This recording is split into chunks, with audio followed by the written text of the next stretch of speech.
নতুন ভোর আসে, সময় একমাত্র এই বান্দা কয়ে গেছিল। আমরা মানুষ বাংলাদেশকে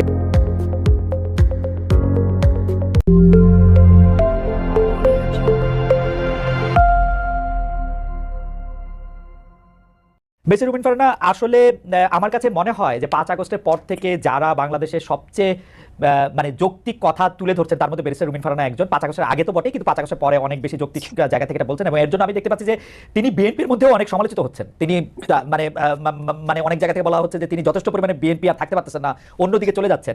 বেরিস্টার ফারহানা, এটা নিয়ে আপনি একটু আমাদেরকে একটু বলবেন। আর আমার মান্না ভাই যেটা বললেন যে আসলে তো বড় বড় রাজনৈতিক দলরা, মানে এটা তো আসলে বিএনপি নামে আসে, যেটা করে দেখাতে পারে নাই, ওরা মৃত্যু দিয়ে রক্ত দিয়ে এটা করে দেখিয়েছে। এখন যে আমরা অনেকে এসে বলছি যে এটার ভাগও আমরা আমাদের চাই, আমাদের এটা করতে হবে সেটা করতে হবে, সেটাও বা আপনি কিভাবে দেখেন? সংস্কারটা আপনার কাছে আসলে কি, কোনটা দেখলে আপনি বুঝবেন? মান্না ভাই খুব চমৎকার তার জায়গা থেকে বলেছে যে কি হলে তিনি এটি বুঝবেন যে এদিকে আগাচ্ছে। আপনার কাছে আমরা একটু শুনতে চাই। আপনাকে অসংখ্য অসংখ্য ধন্যবাদ খালেদ ভাই। আমি মনে করি যে 5ই অগস্ট এবং এর আগের 1 মাস পুরো দেশ, জাতি, রাষ্ট্র, সমাজ একটা বড় ধাক্কার মধ্যে দিয়ে গেছে। এমন একটা অভ্যুত্থান যেটা হয়তো আর ঠিক অভ্যুত্থানটি হবার 1 সপ্তাহ আগেও কেউ চিন্তা করতে পারে নাই, এবং মোটামুটি সকল রাজনৈতিক দল সহ দেশের মানুষও এক প্রকার মেনে নিয়েছিল যে 2028 সাল পর্যন্ত অ্যাটলিস্ট চোখ বন্ধ করে আওয়ামী লীগ থাকবে, এবং তারপরেও আরো 5 বছর থেকে সেটা সেই 41 পর্যন্ত গড়াবে কিনা সেটা নিয়ে নানান তর্ক বিতর্ক বা কিছু কথাবার্তা হয়তো সমাজে বা রাজনীতির মাঠে চালু ছিল, কিন্তু অ্যাটলিস্ট 28 পর্যন্ত মোটা দাগে সকলেই হাসিনাকে মেনে নিয়েছিল। কিন্তু এর মধ্যে যে হঠাৎ করে এমন একটি ধাক্কা আসবে, সেটা আজকে বুকে হাত দিয়ে সকলে যদি যার যার কাছে নিজের সৎ থেকে আয়নার সামনে দাঁড়িয়ে নিজেকে প্রশ্ন করে, আমার মনে হয় তারা তাদের উত্তরটি পেয়ে যাবে। আর যে কথাটি আপনি বলছেন যে খুব বেশি বোধহয় আর পার্টিজান থাকা যাচ্ছে না, খুব বেশি বোধহয় বিএনপি আর আমাকে মনে হচ্ছে না, তার কারণ সম্ভবত এই ধাক্কাটি না আমার মনে হয় প্রত্যেকের ভেতরেই নাড়া দিয়ে গেছে। ধরুন, আমি যদি একজন ব্যক্তিগত রাজনীতিবিদের বা একজন রাজনৈতিক ক্ষুদ্র কর্মী এবং একজন আইনজীবী মানবাধিকার কর্মীর চোখ দিয়ে পুরো ঘটনাটিকে দেখি, আমার কাছে মনে হয়েছে কেবলমাত্র একটি নির্বাচন, কেবলমাত্র মন্ত্রিসভার মুখগুলোর পরিবর্তন, কিংবা কেবলমাত্র সংসদ সদস্যদের এক পালের পরিবর্তে অন্য পাল গিয়ে সংসদে বসে যাওয়ার জন্যই এই 2000 মানুষ রক্ত দেয়নি। আবু সাইদ একেবারে নির্ভীক চিত্তে একটা গুলি, তারপরে আরেকটা গুলি, এবং ধীরে ধীরে তার মাটিতে বসে পড়া, এই বিষয়গুলো আসলে না এক পাল মানুষের বদলে আরেকটা পাল মানুষের বসে যাবার জন্য হয়নি। এবং আমার কাছে মনে হয়েছে যে আমার চিন্তার জগতে যে বিরাট একটি ধাক্কা লেগেছে, এই ধাক্কাটি আসলে সকলেরই কম বেশি লেগেছে, কিন্তু এটার স্থায়িত্ব বা এটার ইম্প্যাক্ট এক একজনের জীবনে এক এক রকম হবে। ধরুন, আমার কাছে মনে হয়েছে যে একটি সুষ্ঠু নির্বাচন, বাংলাদেশে যদি একটি সুষ্ঠু নির্বাচনের ধারাবাহিকতা থাকতো তাহলে কি হতো? তাহলে 2014 সালে হাইলি লাইকলি বিএনপি সরকার গঠন করতো এবং শেখ হাসিনা এবং আওয়ামী লীগ বিরোধী দলে বসতো। 18তে গিয়ে হয়তো আবার তারা ক্ষমতায় যেত, 24-এ হয়তো আবার অন্য আরেকটি দল বিএনপি হয়তো ক্ষমতায় আসতো। এভাবে একটা পালা বদলের মধ্যে দিয়ে যেত, এবং পালা বদলের মধ্যে দিয়ে গেলে যে বিষয়টি হতো খালেদ, আমার কাছে মনে হয় রাষ্ট্রের যে প্রতিষ্ঠানগুলো যেগুলোকে দুমড়ে মুচড়ে ভেঙে ফেলা হয়েছে 15 বছরে, সেই প্রতিষ্ঠানগুলোকে এভাবে হয়তো ভেঙে ফেলা যেত না। আজকে যেভাবে আমরা দেখতে পাচ্ছি মসজিদের খতিব থেকে শুরু করে একেবারে পাড়ার স্কুলের হেডমাস্টার পর্যন্ত পালিয়ে যে প্রাণ বাঁচাচ্ছেন, কারণ সোশ্যাল টেক্সচারটা পুরোপুরি নষ্ট হয়ে গিয়ে একেবারে প্রান্তিক লেভেল পর্যন্ত সকলকেই এক দলের সদস্য হয়ে যেতে হচ্ছে। এই অবস্থাতে বাংলাদেশ যেত না। একটা পাওয়ারের একটা ব্যালেন্স থাকে, ভার্টিক্যাল এন্ড হরাইজন্টাল। ভার্টিক্যালটা হয় রাষ্ট্র, হরাইজন্টালটা হয় সমাজ। কিন্তু আমাদের এই সমাজের টেক্সচারটাকে, সমাজের বুননটাকে খুবই সিস্টেম্যাটিক্যালি হত্যা করা হয়েছে, এবং হত্যা করা হয়েছে খুবই একটা পারপাসফুলি, একটা মানে লক্ষ্যকে সামনে রেখে। লক্ষ্যটা হচ্ছে আমাকে যে কোনো মূল্যে ক্ষমতায় থাকতে হবে। সুতরাং এইরকম ভুল যদি পরবর্তীতে কোনো রাজনৈতিক গোষ্ঠী এই ভুলটি করবার ন্যূনতম চেষ্টা করে, এই দেশের মানুষ কিন্তু মরতে শিখেছে, এবং ওরা কিন্তু একটা ভীতির মধ্যে ছিল। হ্যাঁ, 15 বছর লিখতে ভয় পায়, বলতে ভয় পায়, নিজেকে এক্সপ্রেস করতে ভয় পায়, ইচ্ছা করে একটা পালের মধ্যে লুকিয়ে থাকে।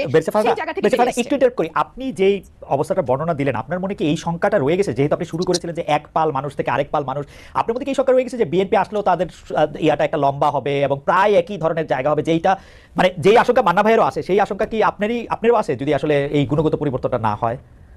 দেখুন, বিএনপি 17 বছর নানান রকম জুলুমের মধ্যে দিয়ে গেছে। এই জুলুমের শিক্ষা বিএনপি কতটা নিয়েছে এটা বিএনপি ক্ষমতায় আসলেই আরো পরিষ্কারভাবে বোঝা যাবে। তবে বিভিন্ন জায়গায় আমরা যেই মেসেজগুলো পাই, সেই মেসেজগুলো খুব সুখকর নয়, এবং এটা যে সুখকর নয় এটা তো বিএনপির চেয়ারম্যান নিজেই স্বীকার করছেন, তাই না? তো তাহলে অথচ উনি কিন্তু বারবার ওনার নেতাকর্মীদের সতর্ক করছেন। এখানে দুটো তিনটা বিষয় হতে পারে, যে এক হচ্ছে যে ওনার বক্তব্য কি ওনার দলের তৃণমূলে যারা এই ধরনের কর্মকাণ্ডের সঙ্গে যুক্ত হচ্ছেন, মধ্যম পর্যায়ের যারা যুক্ত হচ্ছেন। একটা সেকেন্ড বেশ ফারহানা, আপনি যখন এই কথা বলছেন, আমাদের একজন দর্শক এই মন্তব্য পাঠিয়েছে যে ফেসিস্ট আমলে রুমিন ফারহানার প্রতিবাদী ভয়েস আমাদের সকলকে প্রেরণা যোগাতো। এখন কিছু কিছু এলাকায় বিএনপির অপকর্মের বিরুদ্ধে আমরা কি সেই একই কণ্ঠ শুনতে পাবো কিনা? ইন্টারেস্টিং, আমি ঠিক এই কথাটাই বলছিলাম, তাই না খালেদ ভাই? জি। হ্যাঁ, তো এই ওনার এই কথাটা কি lower level, lower tier, mid tier and high tier খুব বেশি গুরুত্ব দিচ্ছে না?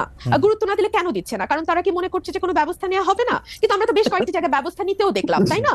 যদিও পরবর্তীতে আমরা দেখেছি যে অনেককেই আবার স্থগিত পদ আবার ফিরে এসছে, কিংবা বিরাট অভিষেকও হয়েছে দলে। তো এগুলো কি আসলে একটা বার্তা পৌঁছায় যে আসলে খুব বেশি কিছু হবে না, এই প্রথম একটু একটু ব্যবস্থা হবে, পরে আবার যেই থোর বড়ি খাড়া বড়ি থোর? তো এই কথাগুলো বলবার একজন রাজনৈতিক কর্মী হিসেবে আমার বাংলাদেশে বসে একটু কিছু টোল আছে ডেফিনেটলি, তাই না? সো ফর এক্সাম্পল, সেই টোলটা কি হতে পারে? আমি নিজেও নিজের সাথে হিসাব করেছি। সেই টোলটা হতে পারে যে হয়তো আমাকে নমিনেশন দেওয়া হবে না, মন্ত্রিত্বের হয়তো প্রশ্ন থাকবে না। কিন্তু দেখুন, একটা রাষ্ট্র গঠন করতে এই ছোট ছোট জিনিসগুলোতে ছাড় দেয়া, আমার এমপি না হওয়া, কিংবা আমার মতন আর 10 জন যদি কারো সাহস, আমি জানি না 15 বছর আমি সাহস দেখি নাই, আগামী 10 বছর আমি সাহস দেখবো কিনা Khaled, I am very sorry.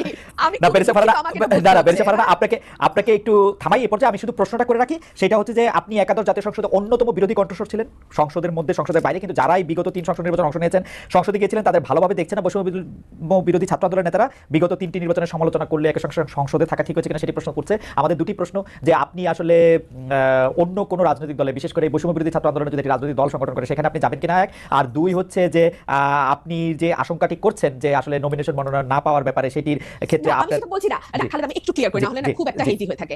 মানে আমি বলছি এই ঝুঁকিগুলো বাংলাদেশের প্রেক্ষাপটে তৈরি হয়, আমি পাবো না বা পাবো কোনোটাই বলছি না, এই ঝুঁকি তৈরি হয়। এখন এই ঝুঁকি নেওয়ার দেশের স্বার্থে, দেশের কল্যাণ, এবং যে ধরেন একগুচ্ছ মানুষ, কয়েক লক্ষ মানুষের কিন্তু একটা প্রত্যাশা যে 15 বছর তো ওই মানুষটিকে আমরা সত্য বলতে দেখেছি, সাহসী ভূমিকায় দেখেছি, এখন কি তিনি ওই জায়গাগুলোতে কম্প্রোমাইজড হয়ে যাবেন?